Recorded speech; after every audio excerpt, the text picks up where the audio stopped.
Hi. Today we're going to be going over example 1 from section 4.4, completing the square. So the idea of completing the square is we want to add a c value to our expression so that way it can become a perfect square trinomial and that we can factor it. So let's try to find out what value of c we need to add over here, okay? So we notice here in the steps on the bottom left, in order for us to complete the square, we're going to take half of b, 1/2 of b. So let's see, our b value over here is 6. So 6 divided by 2, or half of 6, equal to 3. And then we're going to square this value. So 3 squared equals 9. So what is the c value that we're going to add? It's going to be 9 over here, okay?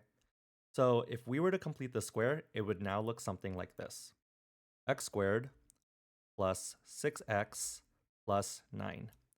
Notice here, x squared plus 6x plus 9 is a perfect square trinomial, and we can always factor a perfect square trinomial.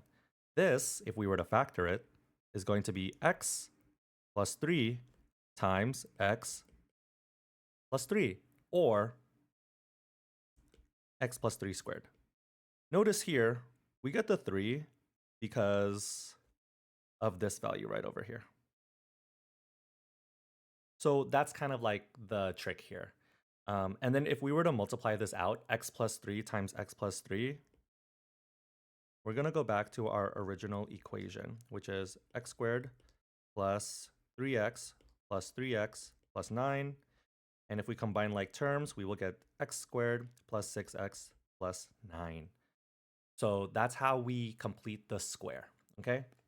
Let's try out b. Not a lot of the times it's going to be like a perfect number like 3. So let's check this one out.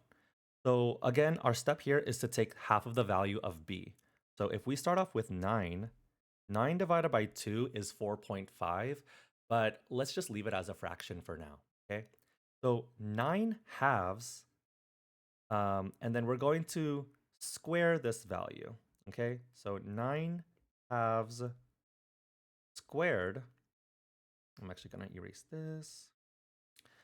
So 9 halves squared is the same thing as 9 halves times 9 halves. When we multiply fractions, we're going to multiply across. So 9 times 9 is 81. And then 2 times 2 is 4. So the c value here is going to be 81 over 4, or 81 fourths.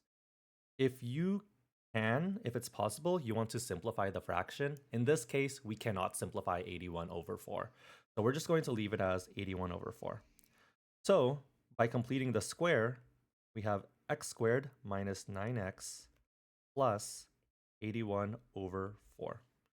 I'm going to put negatives here because we have negative 9. All right, so how do we factor this? We see that there's a fraction, but don't be scared, it's almost the same thing. So if we were to factor this, it's going to be x minus 9 halves times x minus 9 halves. Or, to simplify it, x minus 9 halves squared. Where did we get this minus 9 halves from? Well, right over here. And that's how you complete the square. Bye.